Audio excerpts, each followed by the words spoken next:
So Berkshire Hathaway recently added shares of three different home builders to its portfolio. They were D.R. Horton, NVR, and Lennar. Those are the three largest home builders in the U.S. So it's not surprising that they wound up in Berkshire's portfolio. In order to get any kind of meaningful returns, Berkshire often has to focus on the largest companies in a particular industry. That's why they're buying, Chevron and Occidental Petroleum, and not, some small cap oil operators that we might be interested. So the question I have is, did Buffett get the best ones or just the biggest? So there's clear catalysts along the entire home building industry. There's extremely low home inventory. It's at a record low right now, a generational low, actually. Um, Mortgage rates are high. People don't want to sell their houses, but some people still need to buy homes, and home builders are really kind of filling that void right now. New homes make up about 1/3 of the market, compared to a 13% historical average. And not only that, home builders can do a lot of things that existing home sellers can't. It's kind of like buying a car from a person versus buying a car from a manufacturer. If I buy Tyler's car, he's not going to offer me any promotional financing or anything like that. I don't think. Absolutely not. Absolutely not. But if I go to my local Honda dealership, I could get a car with 0% interest for 72 months, which is a nice little perk. A lot of home builders can offer that. They do, they'll do a mortgage buy down. One of my favorite home builders is advertising a 5.9% fixed rate mortgage for 30 years if you buy a new home from them. That's something existing home sellers can't offer. So that gives home builders a leg up too in getting people in the door. So I'll stop rambling on about the home builders. I clearly like the space. But Tyler, did Buffett get the best home builders, or is there another one that he should have looked at? Well, first, I hope you get a nice little, advertisement check from your local Honda dealer. But, to your point of buying the biggest ones, like it's really, I've had this kind of milk toast take on why he bought these three. You see a lot of people trying to say why these were the best ones he bought, but these were really the only three that he could buy of significant size and not like end up owning the entire company. For example, he took out, I think it's about a $700 million stake in D.R. Horton.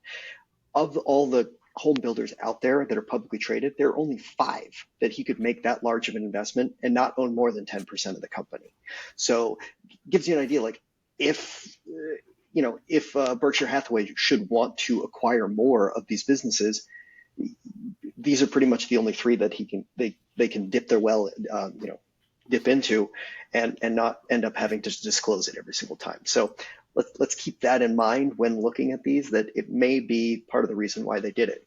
So there are a lot of smaller players in this industry that I do like in particular, and why maybe I could argue that maybe those 3 weren't the best. I mean, we've said time after time, NVR is one of the best operators, best capital allocators, but a couple that I really like that are considerably smaller are Green Brick Partners and Meritage Homes. Green Brick Partners, about a $2 billion company. You and I have discussed this one a lot. It has a lot of very good characteristics that you're looking for in a home builder. Incredible underwriters of their business, so great capital allocators. High margins, low debt, a management team that is very focused on shareholder value. A huge stake is owned by Greenlight Capital, which is I'm blanking on the name of the owner of Greenlight Capital, but that's for another thing. And so, like, the business itself is kind of more geared towards the investor side rather than the empire building that you sometimes get out of these businesses. And then on the Meritage Home side, I wouldn't argue they're one of the best. I think they are probably in like the top 5, top 6 in terms of operators to capital allocation in this industry. But what is attractive to me right now is that they are so cheap relative to the rest of the industry. They're currently trading at about 5 times earnings, and they're about 23% of their market cap is in cash. And so they're kind of sitting on this very opportunistic position that, could be a catalyst down the road. Yeah, inventory's dwindled a little, which explains the cash, but altogether, I think, if I'm looking for value in home builders, Meritage is someplace I'd want to look right now. Okay, it probably won't surprise you to learn that I'm going to mention Dreamfinders Homes, one of my favorites to buy in the market. Um, Clearly under Buffett's radar, it's a $2.5 billion market cap. Not only that, but the CEO owns 2/3 of the company still. So even if Buffett wanted to get a 10% stake in that company, that would be really tough to buy on the open market. So probably way under Buffett's radar. I call Dreamfinders kind of an NVR junior. It has a lot. It admittedly modeled its business after NVR in terms of the land light home building model. The CEO is trying to be a capital allocator just like NVR.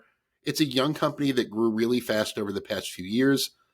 Um, they grew a lot through acquisitions specifically, and that's resulted in a level of debt that scares away a few investors. They're doing a great job of building their balance sheet quality and kind of reducing the leverage ratio they have. They've reduced their leverage ratio significantly over the past year. And I like them as opposed to NVR. I mean, I would own NVR in a heartbeat, but as opposed to NVR, they are focused on some of the fastest growing and still relatively affordable home building markets in the U.S. They focus on the Sunbelt markets. They're based in Jacksonville. They have a big presence in Orlando. They're in the Carolinas where I am. They're in Texas. Some of the markets that are still priced well below the national average, so home affordability is still there, and they're fast growing. Wage growth and job growth in household formation are above the national average in most of Dreamfinder's markets. So that's one that I'm looking for. It's not the cheapest home builder in the market, but profitability is there, growth has been there, and it's trading for a very reasonable valuation given given its execution so far. Once again, thank you so much for joining me. Be sure to click subscribe if you don't subscribe to my channel already. And as always, this video is sponsored by The Motley Fool. Be sure to visit www.fool.com/Frankel to receive the top 10 best stocks to buy now.